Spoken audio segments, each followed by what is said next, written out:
This is Groove Talk with Froggy Style.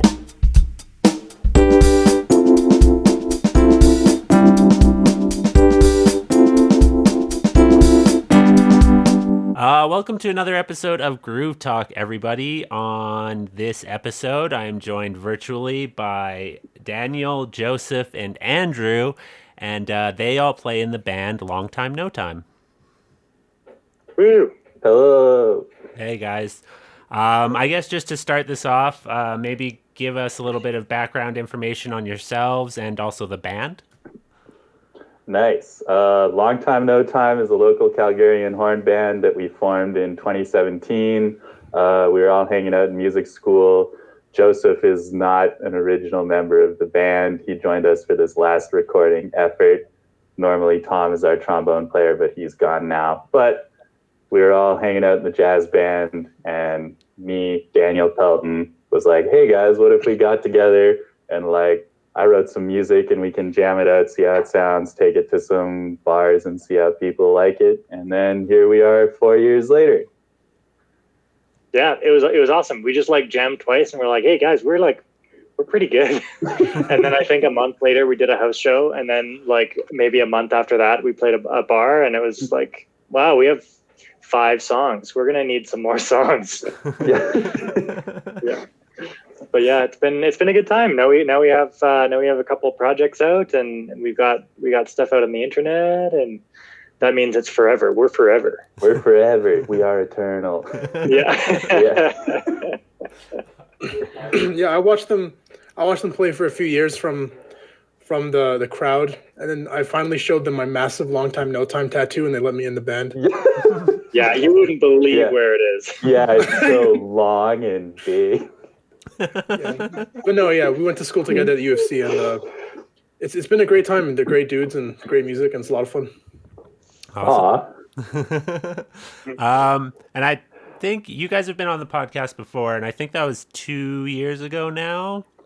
Something like that. That was right after. Was it right after the release of our first album? I think so, because it was right before you guys played Big Winter Classic for the first time. Oh, yeah. That's right. Yeah, that was a lot of fun. That was kind of our on our up and up. That was like our wild whirlwind of our first year. We were like, okay, we're doing it. Go record. Yeah. Oh man, Big Winter Classic was a whirlwind too. Mm-hmm. Yeah, I don't know if you've ever had a saxophone break right before you go on stage. Yeah, that was stressful. Yeah, we got a good photo out of that though. Yeah, Daniel figured out something where he could play it, but only if one specific key was held down, and so he was pretty limited. And then he during a solo break, I think while I was playing, he grabbed Tom's hand, put it on the key, and then when it was time for Daniel to solo, he just kept Tom's hand there and ripped the solo out and moved along. It was awesome. Yeah. Yeah, that's crazy. I guess just what have you guys been up to in I guess that couple of years since we last spoke? Boy, what haven't we been up to, Cody? We've done a lot of stuff. Since we've spoken, we've released 2 albums, with our 4th one on the way in the next couple of weeks. We did the live album. Well, we started off with our 2nd album, Next Time, which is a great name for an album. And we did all that stuff. We won a death metal music video award for our single Elephant. Oh yeah, that was awesome. Yeah, that was awesome. Pretty sweet. Even the presenters did a video presenting of the award, and it was hilarious to watch that, because they were like, hey, we didn't really expect this either, but it's good, so enjoy. This band with no guitars is winning death metal awards. I don't know what to do about that. Yeah. What else did we do? We did the live album at Studio Bell, the National Music Center, with the University of Calgary Jazz Orchestra, which Joseph is in. Joseph's lead trombone boy in the UCJO, right, Joseph? I was. Yeah. And then I got old. Welcome. That was super cool, though. We after I graduated, I hit up my old saxophone teacher who leads the jazz band at the university. This is pre-COVID. And I was like, hey, Dr. Brown, you have a jazz band, and I kind of have a jazz band, and we could get together and put our jazz bands together to play my music. And he was all for it, which was great. Yeah. Made it work. That was actually really cool. It was great to perform in that huge venue. It was a beautiful venue, and it was like totally outside of our realm. So it was a bit of a challenge working up to it, but it was a huge payoff by the end. Mm-hmm. We did another couple things. We played some pub shows, like pretty standard. We got a cool set of gigs with the Calgary Library, where we were like going around to a bunch of different libraries around the city doing like little outreach performances. So we were playing to like little kids and their parents in the lobby of these libraries, expecting people to like turn around and shush us. But that was fun. That was really cool. Definitely different experience than like the pub shows that we were doing. But it was that served us really well, because we were able to kind of fine tune and like refine our like more delicate playing and some of our more intricate music that we'd been preparing, but didn't necessarily fit in with a pub performance. Mm-hmm. So that was a lot of fun, and that was partially in preparation for some of our other releases that we worked through. And Joseph actually joined us for one or two of those shows, right? Yeah, I subbed in I think twice before the album. Nice. Man, he's really just getting his foot in the door. Yeah. Man. I can't remove the tattoo though. Man, I can't forget it. That must be pretty cool though, because you guys do have like a very like fun, like you definitely have two types of songs when you hear them on the album, right? Like you have the songs that are fun and like upbeat and like woo, like perfect for a bar, but then you do have the songs that you could like play more in a library or more like to a chill crowd like that. So that's pretty neat. Yeah, and I think that's something our instrumentation lends itself really well to, because like with the versatility of the horns, we can very easily slip into like, background kind of jazz vibes, or like up front like party horn band stuff, which is a little more difficult to do if you're like in a death metal band or something. It's good practice as performers too. It means we really have to be on our toes and listening all the time for whatever is needed. Like when we're in the library gig and the kid in the front row is covering his ears, it's like, oh, sorry, buddy, we'll point somewhere else. I remember the first library show we did. We like played some stuff, and we were like kind of still figuring out how those went. And we finished our set, and we kind of had them like looked at each other, and we were like, okay, these are the songs we can never play in a library again. And then Daniel saw a kid studying math and decided to write a song in 7/8. Yeah, it's amazing. That's right. We played 2 nights in Banff at the Rose and Crown. Oh yeah, that's a cool thing we did. That was a lot of fun. Yeah, that was a party and a half, like more than the festival shows we've done, I think. That was like a party and a half. Totally. Do that again in a heartbeat. Yeah, shout out to Banff, bring us back later. When it's allowed, I guess. Yeah. I think it obviously wasn't last summer, but it was the summer before in 2019. I actually saw you guys when you played the Container.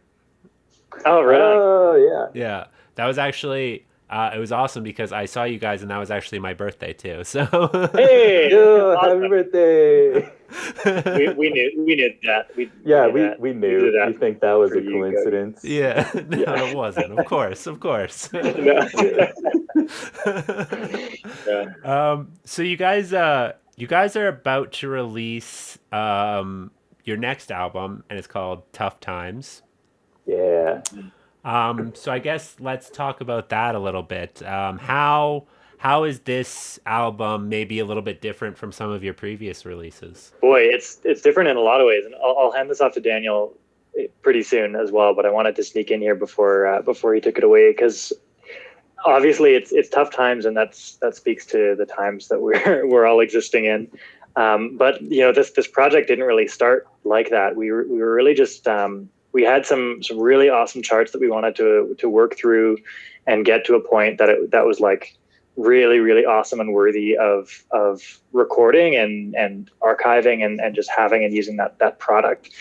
So we were kind of working that up, and then, then the pandemic hits, and we're like, well, can't do that so much anymore. I think we had a gig even lined up, and a couple of gigs fell through in those first couple months. And so it was looking not so great. And, when the restrictions allowed, we even had a couple of rehearsals because we were planning on recording anyway.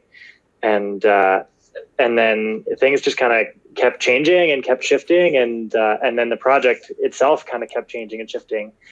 And then this, we got a cool opportunity that maybe Dan can talk more about to exist in this studio for pretty much 2 weeks, which in light of COVID was kind of ideal, because we were like, that means we can just sequester ourselves and like hide away, like take some real time and get the tracks down that we wanted to get down. And that really lent itself to us wanting to be a bit more perfectionistic about our recording, and also lend a little bit more attention to the details that music deserved.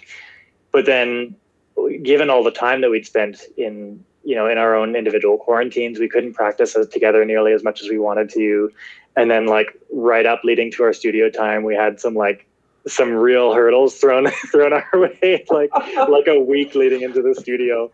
And then from there, the project really kind of solidified into more of what it was. And we'd often talked about in our previous projects about coming to a project that was a little less like scattershot. Here's what we got. I hope you like it, and a little bit more like curated with an idea. And I think because we were a bit more separated, and I know Daniel took a lot more ownership over this project than previous ones necessarily. I definitely hear Daniel's voice coming through a lot more in this one. Yeah, it's because I sang on it. That'd be my voice.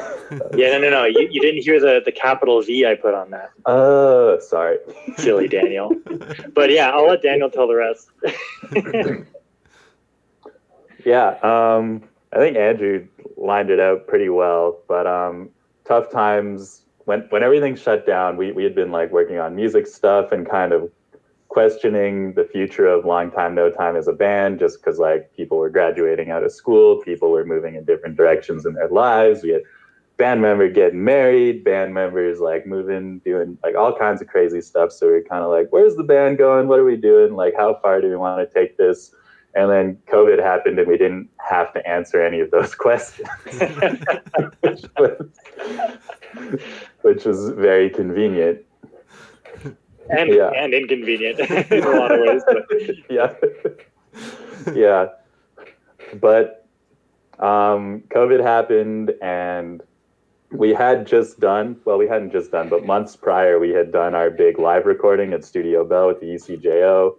And so when COVID happened at the beginning of the pandemic, we were kind of just like finalizing that release, and we pushed that out, and that was awesome. And then from that kind of launched a little bit of publicity for us, because we got on the CBC with that, and like the Calgary Herald and like some local papers here and there. There was like, it was kind of cool to see that reaction. So there was, we got to send stuff to Daniel's mom. We were like, proof, we're doing it.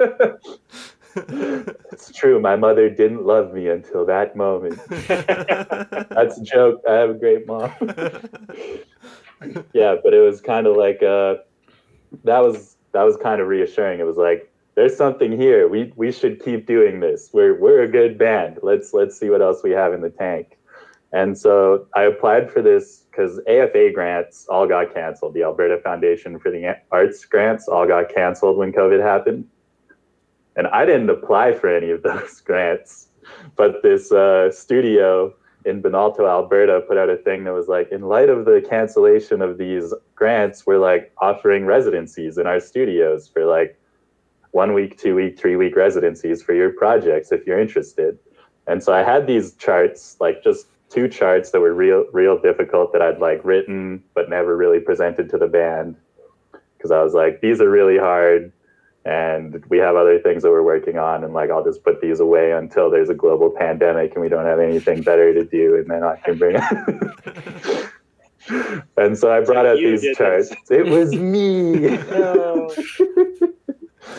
No, but I brought out these charts and I submitted them to this residency application, and then we got this residency, and it was like super affordable studio time, and we got 2 weeks of studio time for this. So then I had to like call everybody and be like, hey, let's do this. Let's figure this out. We're gonna do this.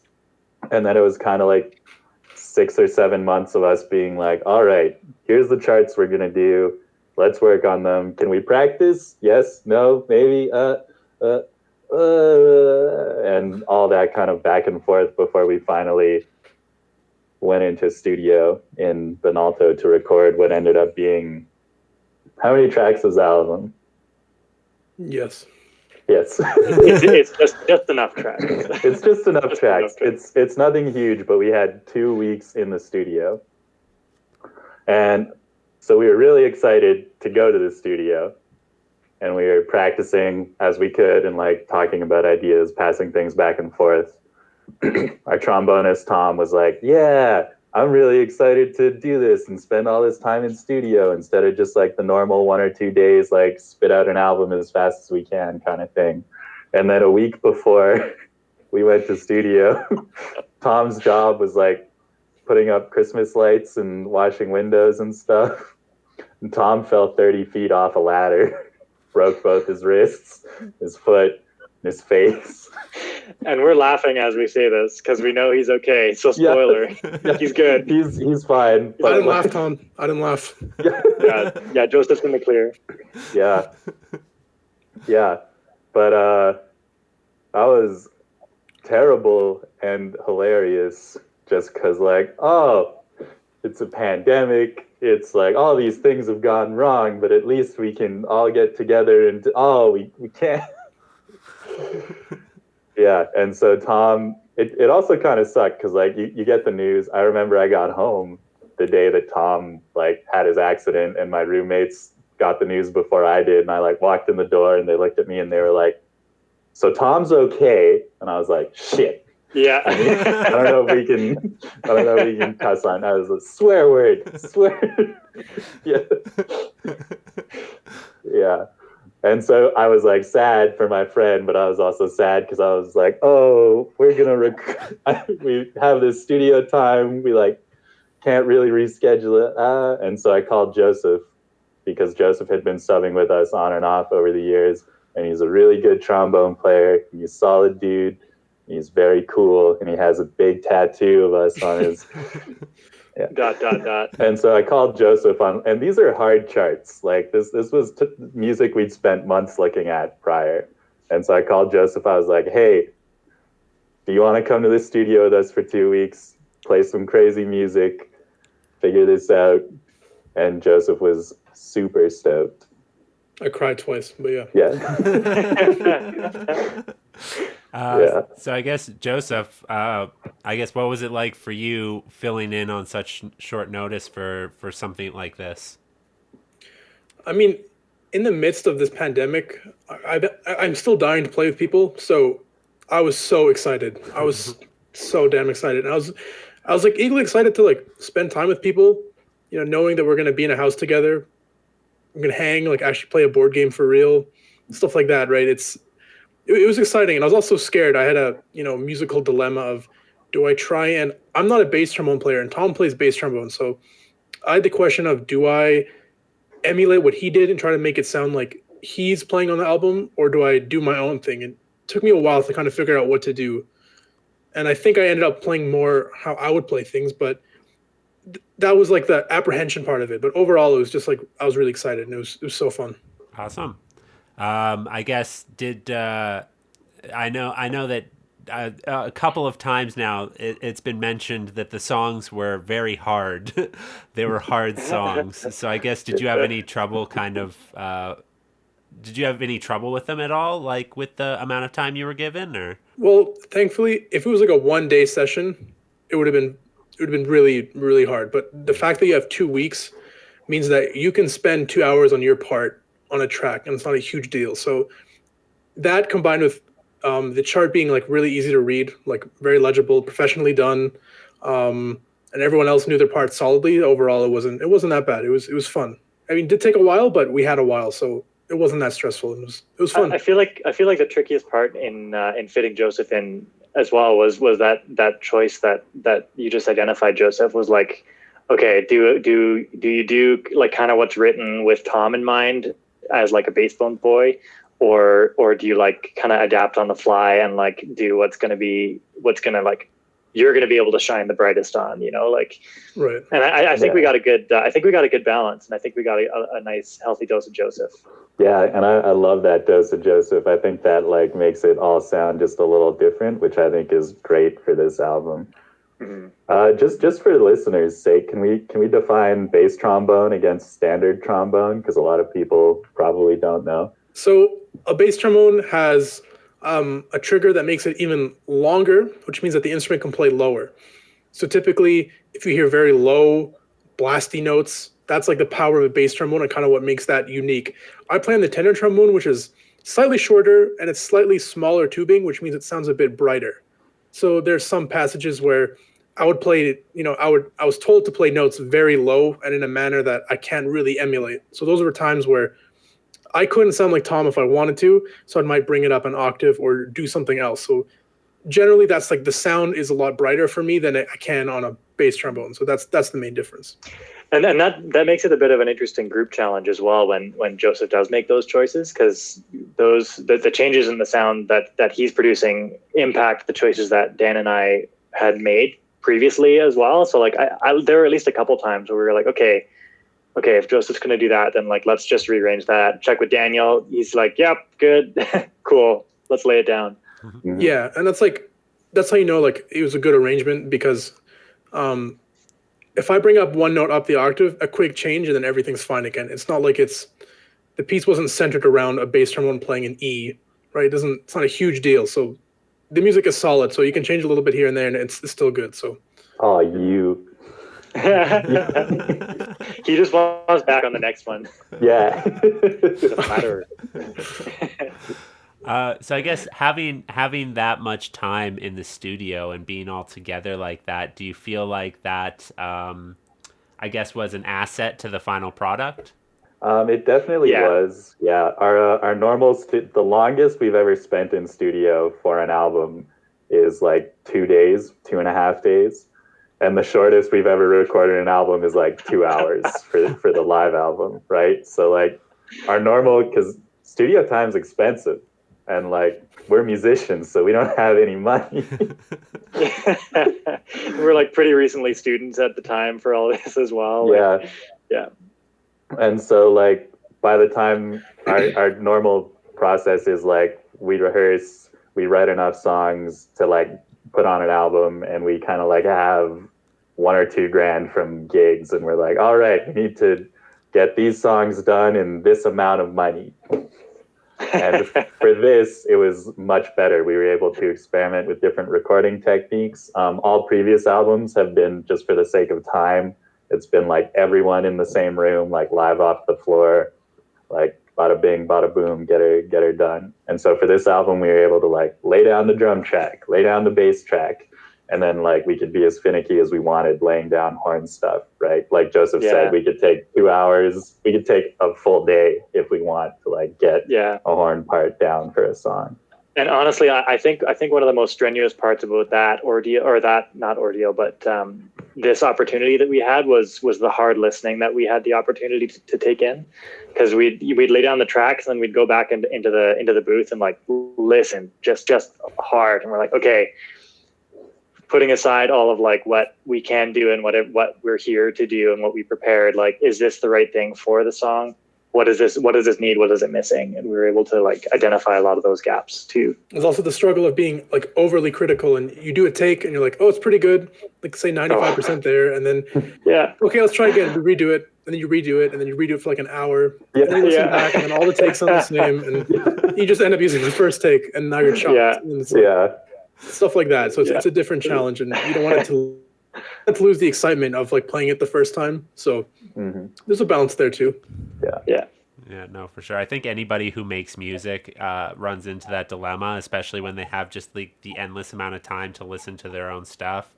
It's it's hard because it starts to sound bad if you listen to it too many times. You know what I mean? Yeah, yeah, You totally lose all perspective. Absolutely. Yeah. Absolutely. yeah. Yeah, that time in the studio allowed for a lot of creativity, though, too. We had portions of songs where we were kind of like, we'd play a section and we'd sit there and we'd be like, you know what, this would sound good, but we put like another trumpet track over it, but like the octave up. And then we double all those tracks, and then we like do another 10 layers of vocals. And And then like, we Daniel, add, can you do your Skyrim chant over this? Like, let's do it. yeah, so a lot of the best things on the album, I think, came out of that listening process and then having the time and the resources to like go in and try things. Awesome. I would definitely like after giving the album a listen a couple of times, I would definitely say it's a lot different from the other albums you guys have put out for sure. One thing that I noticed right off the bat is it seems like there's more like acoustic elements to it. Thinking very specifically, just the acoustic version, obviously, of "I Don't Want to Go to School." Which I must say is actually probably my favorite rendition of that song. Oh, awesome. Good. Yeah. And also like the intro and stuff like that. So I guess why did you guys kind of decide to add that kind of more acoustic element into this project? Why did we do that? Yeah. I think like, specifically with "I Don't Want to Go to School Tomorrow," we were like, it's probably one of the tracks that people are most often to be like, yeah, that was so good. Like, that's one of my favorite ones. They'll like sing along with it. And we really want the feeling of something that people could sing along with, like something that was like, maybe this is coming from us being so like lonely in the pandemic, but for me personally, I was really behind it because it like really felt more like it was something we could rally a community around, like something that was a little easier for people to sing along with and like feel a little bit more connected with, specifically just playing the album. But I don't know if that's necessarily where it came from. That's kind of where I ended up with it. Well, like we went in with like two arrangements, and I think once we did those, emotionally, like I hope it's not like too like esoteric, but you know, we get there and we're hanging out and we would like jam at nighttime and it would be like, you know, 2 a.m. whatever, we're playing and having a good time, and emotionally we were a bit more, I think, subdued and intimate, and then we just wanted to like, you know, we're playing, might as well record it, and that's where a lot of the music came from on the album, was the feeling of like 5 people who've been alone for like a year are all of a sudden like in a cabin in the middle of nowhere. It's kind of that's the vibe of a lot of the album, so I think that's where probably a lot of it came from too. Yeah. And I also, for the school one specifically, like I do play guitar. Guitar is kind of like my fun instrument outside of the saxophone, which is also fun, but like my academic pursuit. And so like I think "I Don't Want to Go to School Tomorrow" was like half written on guitar. So I would like jam it out on the guitar, and over the pandemic, it was just something that I had. And I was like, this would be fun. And like, we're going to be in the studio for a while and we could record this. And I think it would be good. But yeah, the acoustic element, like the intro and the keys stuff, was like, you listen to the intro, obviously. So like, we were all kind of in a rough space while we were there, but like, I think personally I was in my own little tough time space for some of it, just with this stupid stuff. Some of it was stupid, some of it was not stupid, but I had stuff going on, and in some of those late night, because we had access to the recording space and like the instrument space 24/7 the whole time we were there. And so like we would find ourselves just kind of like in it and like kind of in this emotional space like Joseph was talking about. And so that's where some of that stuff came from. It's the tough times refers to like musically, the music is hard, and also like emotionally, we're having some tough time. Yeah. I hope the people can listen to it and like feel some of the catharsis that I think we were going through. I know I was like really desperate for just projects and like just to have some like musical growth in a time that felt so stagnant. And like I feel like I can identify like Daniel's journey was. I felt like that was a pretty cathartic week just to have that time together, and like Joseph said, man, we got our board game on at times too. You know, sometimes he just got musiced out, and so we took an hour or two and played through some like goofy fantasy thing, and I think that comes through in some of the tracks as well. Yeah. It was nice too to have some freedom too. Like we really went in kind of building it around 2 or 3 like main tracks that we wanted to lay down, and a lot of it was just fleshed out from there. Mm-hmm. Okay. Yeah, no, it's very like it still definitely has that like fun element to it. It's definitely your guys' music, and it still kind of has that edge of fun, but there's definitely some tracks that kind of like bring it down to like a more, not like in a bad way, but like in a like a relatable way almost, right? Because we're all going through this stuff. We're all going through tough times right now, like no matter what it may be, but we're all experiencing this pandemic together, right? So it was very like kind of easy to connect with you guys in the way that you were kind of, I guess, vulnerable with that album. Wow, that's wonderful. That's wonderful to hear. That's exactly the goal. Yeah. We've done it. Yeah. I do have a question. So the very first track, it's called Context, and that's kind of where you kind of lay out all of this, and it's just kind of you, Daniel, speaking over some acoustic music. Was that always kind of what you wanted to do with that track, or is that something that you felt needed to be added in after you kind of got into the studio and everything? That's actually something that I added after studio. Okay. Yeah. Because like as we were talking about before, we went in with kind of Lightning Strikes the Waves and Seven's Heaven were kind of the 2 big tracks that we were like, this is what we're going to get down. And then like Tough Times and Thanks and all those other tracks kind of came out of whatever we were going through. And so like when we came out of that, like I literally wrote Tough Times and Thanks at like 2 a.m, sitting by myself at the keyboard, I think, and was like, and I showed it to the guys the next day, and they were on board for it, which is cool. But it was like a real, I went through a thing. And so like I was listening to the mixes, and I was like, some of the lyrics are very specific, and like I wouldn't change that, but I was kind of like, people aren't going to understand, like no one's going to get this if I don't give them just a little bit of like and it feels a little like pretentious isn't the word, but kind of like it's like kind of a warning almost before the album, which feels weird, but I think for the times is okay. Yeah, I remember having a conversation with you, Daniel, and like we were kind of like juggling. We were struggling with that because it's like in a lot of ways, I think we needed the track, and I think the track is exactly what it should be and needed to be. But it is like, it's like kind of just maybe how specific it is like maybe a little self-indulgent, but I don't think that's in a bad way either. Like I think it's anyways, I think the Context track is helpful. It's an interesting buffer. To me, it feels like a buffer between like wherever you were in the real world and like, welcome to this album. Here's something that we put together for you. It's also a good buffer between our like previous album, which is the Live at Studio Bell, which is just like a non-stop party, like front to back. And now we're like, okay.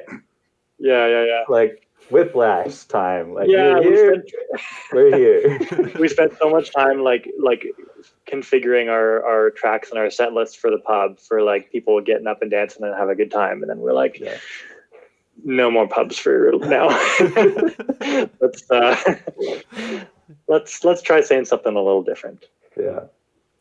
I would say that like those kind of 2 title those 2 beginning tracks, they actually kind of I don't know, they bring the album together in a way that makes it instead of just like a collection of songs, this is now like its own separate piece of art. Like the whole thing is now the piece of art, right? Awesome. That's great. Yes, I agree. Absolutely. Absolutely our intention. Yeah. And now that you've said it, I feel like I can say it. Yeah. So do you guys have what do you have any personal favorites off of this album? Ooh. Oh no. I think the last track for me. I personally, I'm a big fan of Lightning. Lightning Strikes the Waves, and then like I flip flop on this like almost on the daily because I'm like, Lightning Strikes the Waves is so awesome, and then I listen to 7-7 and I'm like, yeah, that's just so, it's just groovy and I love it, and I like something about the 7 groove. I like just I love the lumpy feel of it. It's so good. Mm-hmm. But I love I love the imagery in Lightning Strikes the Waves, like something about trying to paint something that I'm like visualizing in my head through the music. I find really satisfying and really gratifying, I guess I should say. And we had a lot of fun, like figuring out how we were going to paint through that as a group with just sound. And like there was stuff that didn't make it on the album that was total junk. We were like messing around with like toys, trying to make like rain sounds, and then we were like, okay, just pull a rain track, like yeah. But I still think like the couple minutes we spent, maybe more than a couple minutes, like trying to make the rain sounds with the toys were like really helpful for us to get our brain into it and invest in it that much more. Yeah, I want this to be on the record is that when we were trying to figure out how to get convincing rain sounds before remembering that samples exist, we recorded Andrew rubbing his beard into we were trying everything. I suggested to use a recording of Rain, and I got dismissed. So I'm glad that you guys have come art, to your Joseph. senses. Yeah, gosh, Joseph. Yeah, I think that since I wrote the music on the album, I'm the ultimate authority. But compositionally, Lightning Strikes the Waves is super cool for me because it's something that because my parents lived out on the West Coast, like we had a balcony that looked out over the ocean, like, and the song is very conceptually about like a calm sea transitioning into storm and then coming out of that again. And like that is musically for me, I feel like I managed to conceptually capture that vibe of like we're starting here in this calm setting and we're transitioning into this dark, other turbulent, like crazy storm, and then we're coming out of it again. And for me, being able to listen to that and being like, yes, I feel like I did that at least halfway convincingly is super cool. Awesome. And Joseph, you said the last track was your favorite? I think so. I mean, as an arrangement, I think Seven's Heaven is my favorite. I think it's my favorite thing that Dan's wrote. Oh, nice. It's just yeah, it's fun. But the last track emotionally is definitely the one that I'm probably the closest to, and it probably has one of my favorite moments on the album where at the very end, I remember I recorded a solo for the end, and then we were listening back to it, and then Daniel played like a few notes into it, and then Andrew played a few notes into it, and it's like this like waterfall of notes that enter the solo, and it's probably like my favorite part of the album. You're thinking of the second track. You're thinking of Tough Times. The second track is my favorite track on the album. Sorry, I forgot the order, but yeah, that one then. Okay. Yeah, that was a cool moment for me too, Joseph. I love that. That was a beautiful example of just like in the moment studio happenings. It's stuff that wouldn't happen if we had 2 hours to record it. Yeah. That's interesting. The conceptual nature, I guess, of Lightning Strikes the Waves or whatever. Now that you kind of lay it out there and what it's supposed to be about, you can kind of see like or hear that, I guess, in the music, because there is a part in that song where things just like kind of start going off and they get like real chaotic and like real like frantic almost, and that's kind of neat the way that you explain that, and like that is intentional because you are in the middle of a storm essentially, I guess. Yeah. I'm going to toot Daniel's horn on this too, because when it does get frantic, like it's the challenge for us as musicians. I guess I'm tooting all over horns, but the challenge for us as musicians is it's a frantic section, but if you can't play it sloppy whatsoever. So like we had to be as precise as possible, and like through the precision, through the writing, the franticness comes through. And so like through us being like totally ordered comes this like crazy chaos. Awesome. Is it called the Rift or The Realm. The Realm. I knew it started with an R, and I was like, "Oh fuck, I'm forgetting it right now." The Realm. I think that's my favorite track off the album. Oh, yeah, nice. and I could meet like they're all great. I love The Realm. The Realm, like conceptually, I wrote it down like 2 or 3 days before we went to studio. I was kind of like, this is something that would be like funny if we have time to do it. And then like it became so much bigger than it was ever supposed to be. Yeah, that was fun. That was fun. I felt like that allowed us to explore a lot more of the potential of being in studio with time and an engineer who was able to play with us a little bit. Nick, Nick, can we add a fifth trumpet? Hey Nick, can we sing into this? Fifth trumpet coming in. Yeah. Trumpet. Another one. There we go. Sixth trumpet. All right. No, Nick was so great. I think we should give a shout out to him. His unlimited patience and amazing smoothies. Yeah, he's our recording engineer Very at Hard Records. Penalto Sound, Hurry Hard Records. Yeah, but the Realm's super fun, and it's kind of it's like Lord of the Rings meets power metal, but in a horn band setting kind of thing. And it was super fun because like only the horn parts were written, and I think we like expanded on those even, and then we like expanded on the vocal section in the middle, and then like we were listening, and like we had no clue what the drums would sound like, and then Fletcher came in, and like I remember that Fletcher was like a metal drummer before anything else, and I was like listening to it in the booth, and I was like, wait, I know what this needs. And you guys just have to trust me, and then that's where like, yeah. There was a lot of jumping around, a lot of just raw energy from the booth when we were figuring those. Yeah, it was a lot of fun. Yeah, and shout out to Rachel Hardy who did some guest feature vocals on that track. She's a local Calgary composer. She's a YouTube star. She's doing film and game music. She's real cool. We're gonna piggyback off of her fame and get famous too. Yeah. Totally. Yeah, nice. That's neat because like that's exactly kind of what that song reminds me of too. Is kind of that like that fantasy vibe. It seems like it's like a Viking song, and I can picture like a bunch of Vikings in a longboat just like rowing the fucking ship to that song. Yeah. Totally. We get the budget for a music video. Yeah. Boy, if I had a boat, we could really make a music video to that right there. Yeah. Is there anything that you kind of maybe learned from some of your previous projects, and then you kind of took and applied to this project in particular? Yes. Let me think of what those things are. While he thinks of those things, I'll stall for time. Daniel, think. I think I do think. I mean, the big lesson that is kind of the obvious one is our previous projects. We spent like next to no time in studio, next to no time in studio. Yeah.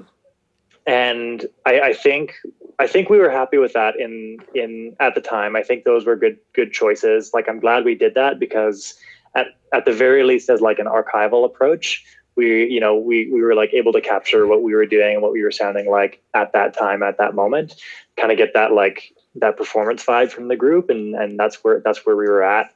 But I think we were all thirsty for an opportunity to be a bit more precise, to be a bit more picky, and like a lot more intentional about what the final product is. And I wouldn't say that we're, or at least I am like not proud of what we did previously, but it was a great privilege and like a beautiful step into just a more refined product to spend more time in the studio and just have that mindset of being more particular. How's that for kill time, Dan? Yeah, it's good. My idea is that trombonists should stay the fuck away from ladders. Yeah. Dude, I think the opposite, but yeah. Careful. Joseph, no. Not you too. Yeah, little do our listeners know is Joseph is actually recording this on a ladder. So No. No. The place so loud, it was so far from the mic. Next level. Yeah. yeah, We got to learn a lot of things with this, and I think before, like, it was definitely a function of time and money that we like couldn't experiment with things. But I think we also had like a bit of an attitude about it where we're like, we're academic artists and like we should be able to nail things pretty quick, and like horns should sound live, so we should all record at the same time, and like that's authentic and we're authentic. And I think like as soon as we had the opportunity to not do that, that all like came right like, down, and we were like, goodness. we can sound way better. We can, boy, oh boy, is this great. Is it challenging at all recording like that many different types of horns, or? Probably a question for the sound engineer, really. Yeah. Me and Andrew had to fight over a mic because I liked his mic more than my mic. Yeah. I got really upset. They gave it to me, man. That's true. We did start off these sessions recording the horns together, and Joseph didn't like his mic. They gave the sub the bad mic. Yeah. That's right. You gotta earn that good mic. So I played it and it made me out of tune. It wasn't me. Yeah, tattoo only gets you so far, Joseph. It was so weird. I was playing in the bad mic, so all my notes were wrong. Yeah. So I've noticed kind of. I feel like over your last couple of albums, there's been somewhat of like a nautical theme, or at least there's like, I mean, there's a couple very like nautically influenced songs for sure. So I'm just kind of I guess curious about is that intentional, or? It's just so that there is an endless stream of jokes. It's like everything's connected a little bit. No, I don't know. And I mean, Daniel's Dan's from the SpongeBob. ocean. Yeah, I fucking love SpongeBob.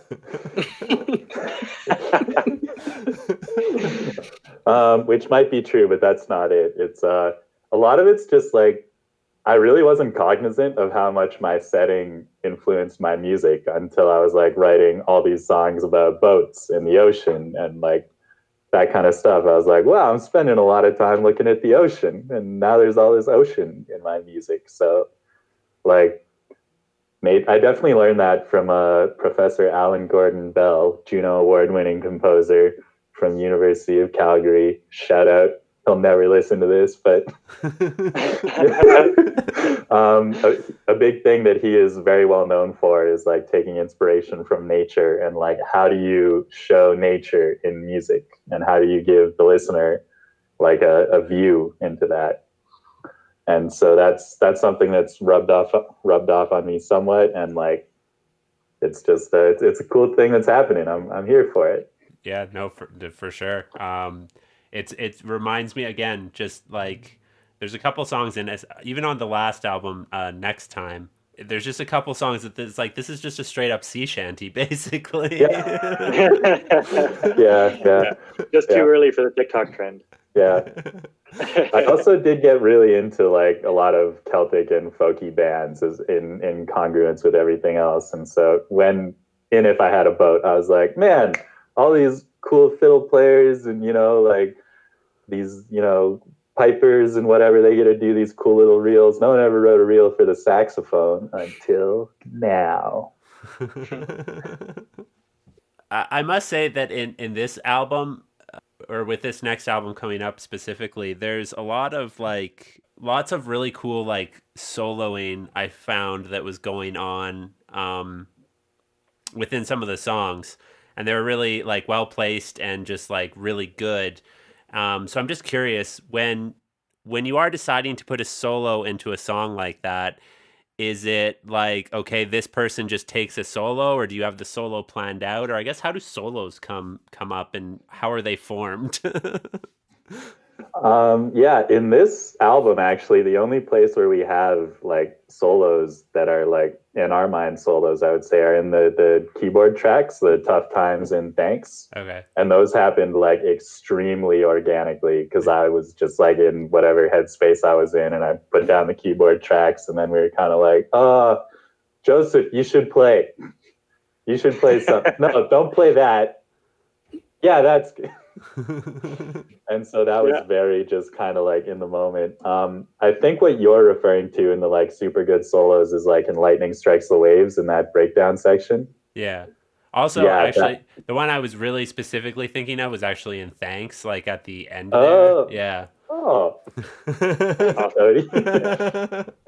Yeah, that was a moment of, again, I'm not a keyboard player, really. I like know where the notes go, but I'm really not comfortable on a keyboard in the way that some people are. But in those tracks, I knew where the words were going to go, so I knew what was happening there. And you can hear in the endings, I had no clue how to end those songs.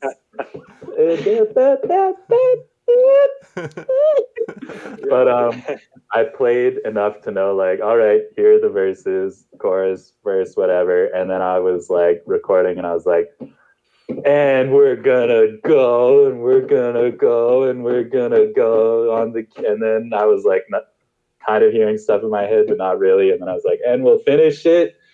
And then those songs are just such emotional, like, catharsis, outpouring of whatever for me, that like I went in with the saxophone. I was like, I need to do something here, because I threw down this like whole extra minute of keyboards with nothing planned or going on. And we did the solo you hear on the album is the first take, and I did it, and I was like, oh, I don't know if I like that. And I tried like several more times, and all the ones after that just like didn't have the emotion that the first one did, because I was still very much in that space in my head. Yeah, no, it definitely comes through the emotion in that piece of music, and it's really cool, and it's really different again, because it's like so different from some of your other stuff, and it just like kind of adds again that like extra element into this album that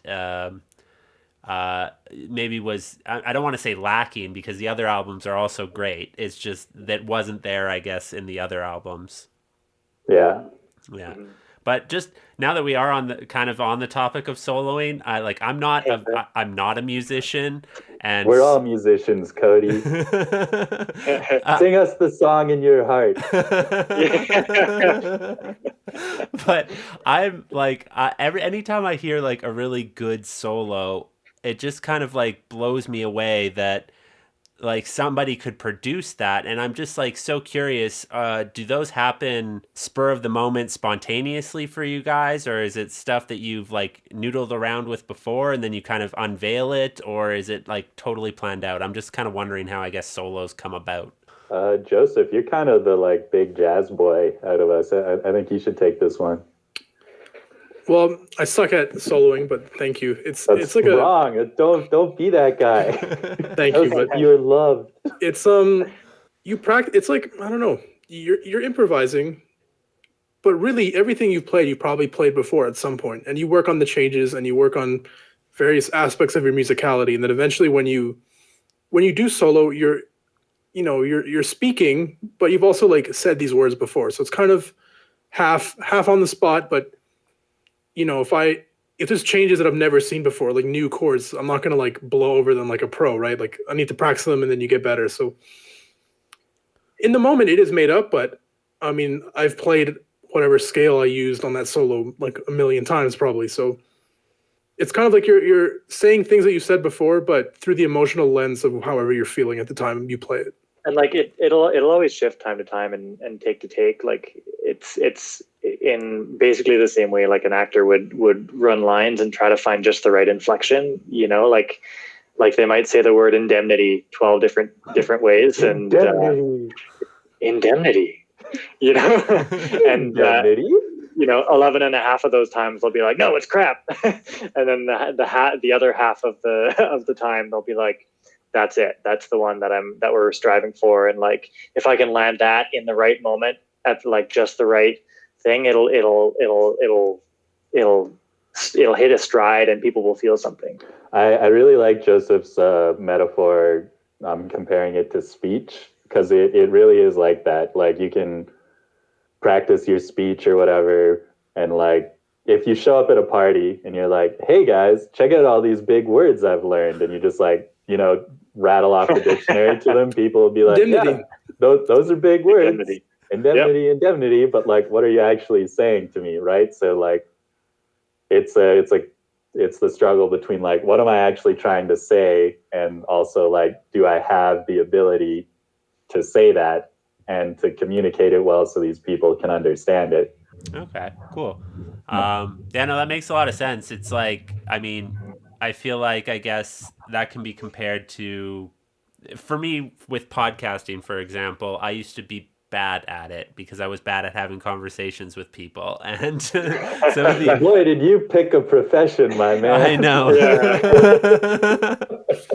I just kind of threw myself into the fire, and like, but like, the more you do it, the better you get at it. And then, it's eventually you don't have to think about it. And then from you not thinking about it is kind of where I guess that sweet spot happens. You know what I mean? And it's almost like you hear it in your head so strongly that you can't really play anything other than what you play. Yeah. It's like it's obvious. Yeah. And I actually, now that you say it like that, this is going to be real nerdy, but I'm a dungeon master for a D&D yes, group. Yes, you are. Yes, sir. Yes, sir. You carry on. You carry on with pride. Yeah. And I've had those moments in D&D where it's like the story like needs to be told. It's in my head so much, and then like you go off on this like epic tangent that it just like needed to escape from my brain. Exactly. Yeah. I guess not comparing what you guys do to D&D at all, because what you guys do is way cooler. Let's do it. I roll for initiative before I get in front of the microphone, Yeah. Okay, so Dan solos, then Joseph solos, then. Oh, that's how you guys do it. I see. Yeah, exactly. Yeah.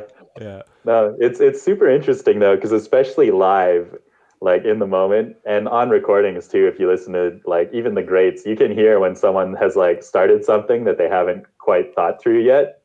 The same way that like in a conversation, if you walk up to a group of people you don't know and you're like, hey, guys. And then like Joseph was saying, from your practicing or whatever, you have like licks or you have maneuvers or ideas that are just kind of stock in your brain. So like if you're talking to people you don't know or soloing over something where you're like unfamiliar with the terrain, you can fall back on like, nice weather we're having, or like, what horribly contentious political thing do we want to talk about right now? Yeah, no, for sure. And I don't know, I mean, at least for me personally, sometimes I just have to keep talking until my brain catches up with what like I'm actually saying. I'm like, oh, there we go. And then I kind of find the... Yeah. That happens in the instrument for sure. Yeah. So I guess just curious, what was your guys' maybe some standout moments from recording this album and getting together in the studio like that? I'm sure we touched on a bunch, but... At the very end, we're about to leave, and we're playing a board game called Pandemic. And we're playing the hardest difficulty, and it's very hard. And Daniel gave up and left. He went back to Calgary. And it was me, Andrew, and Jesse. Oh, yeah. And we decided before we leave, let's just play another quick game of Pandemic. And we already lost like 4 or 5 times. Right? It was just like trying something impossible, right?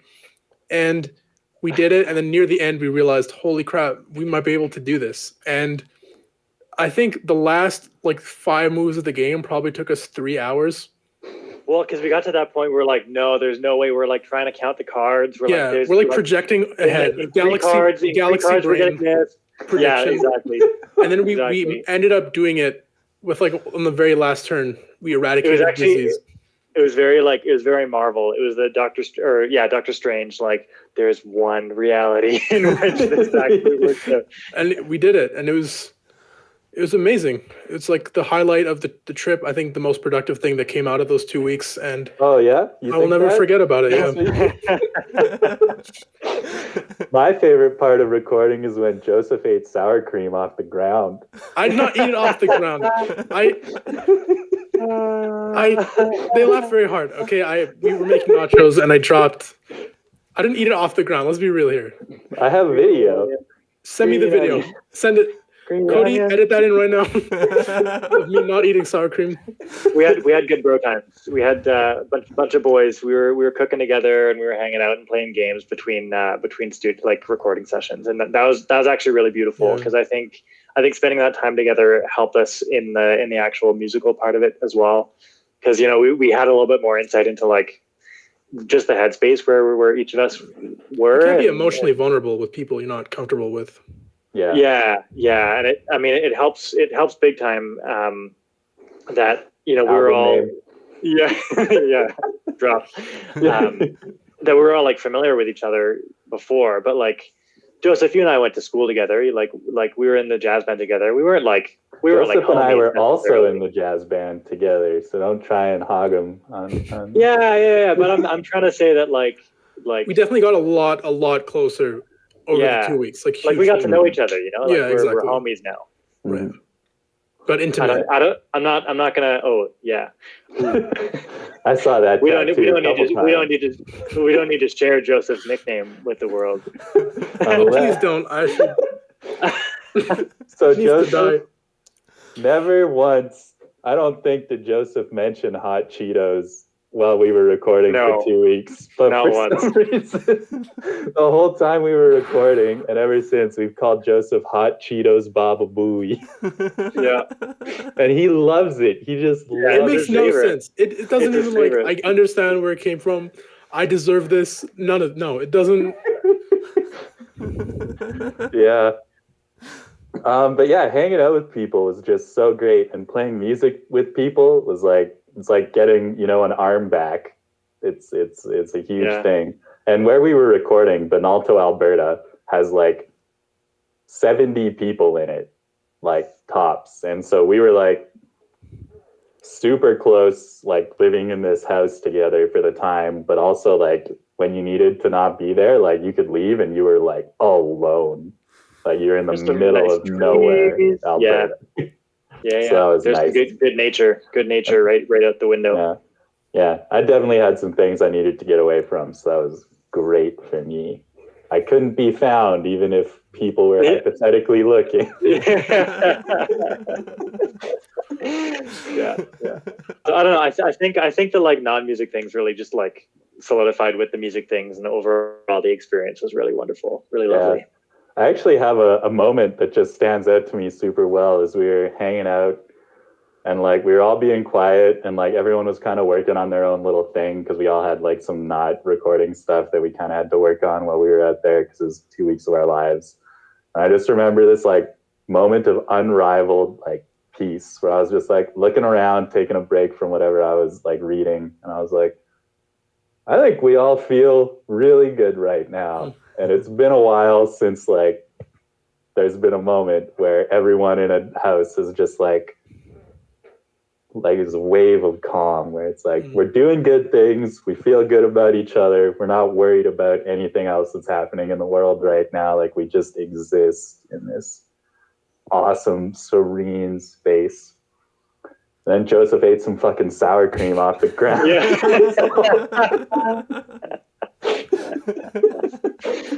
It's $5 a liter. Yeah.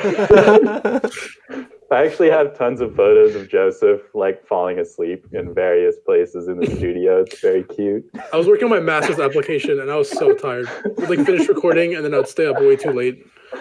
Yeah, he wouldn't play games with us sometimes. Oh, I finished American Gods while we were recording by Neil Gaiman, the book. The book? It's a good book. Nice. Yeah. It's a good book. Yeah. Cool. I was actually going to ask, like, you kind of answered the question already, but did you guys feel better after the recording process? Like, you got, like, some stuff out, I guess?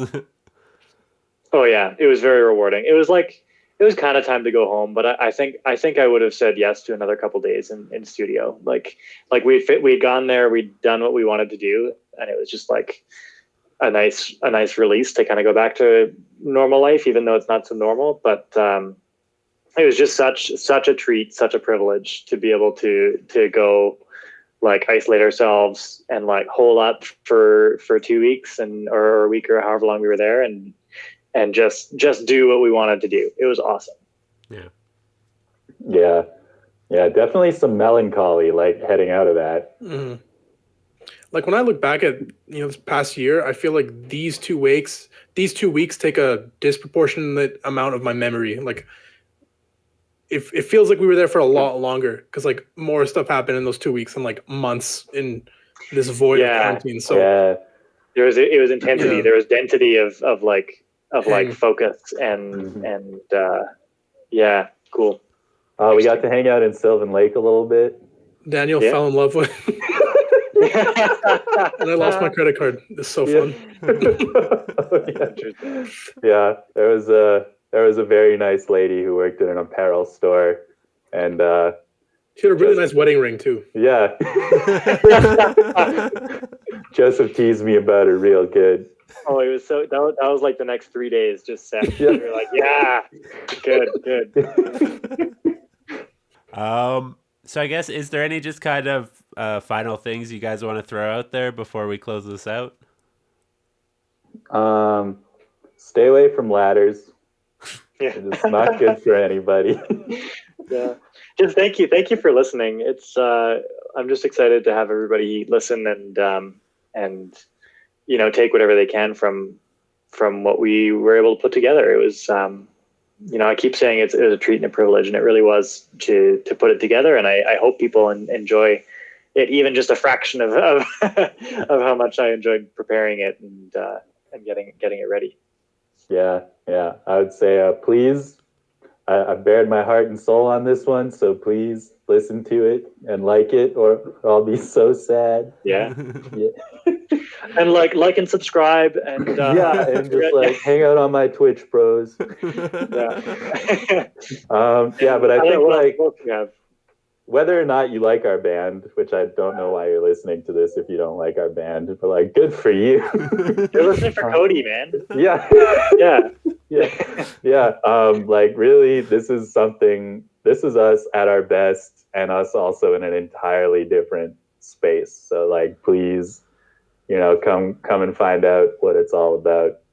I would be remiss too if I didn't say, we've got merch and stuff. So just drop us a line and follow us on social media, blah, blah, blah, blah, blah. Yeah. Yeah. So I believe that Tough Times will be out by the time that this podcast gets released. Excellent. So check it out for those of you who are listening. All your guys' social media links and stuff will be in the episode notes. So if people want to buy merch or they want to check out the album, it'll be easy for people to find you. And I definitely suggest or implore you to go and check out your guys' previous albums too, because those are also excellent. Yeah. I mean, Thanks, Cody. Just before we started recording, my girlfriend was like, "Tell them I'm a big fan of them." Oh, yeah. All right. So you got that as well. Yeah. Shout out to Cody's girlfriend. Yeah. But yeah, thank you very much, guys, for taking the time to chat with me again. This is awesome. Hey, thanks for chatting with us. Yeah. Thank you for having us. Yeah. For sure. Yeah.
If you like this episode of Groove Talk, why not leave a review? You can find us on iTunes, Stitcher, Google Play, or pretty much anywhere that you listen to podcasts.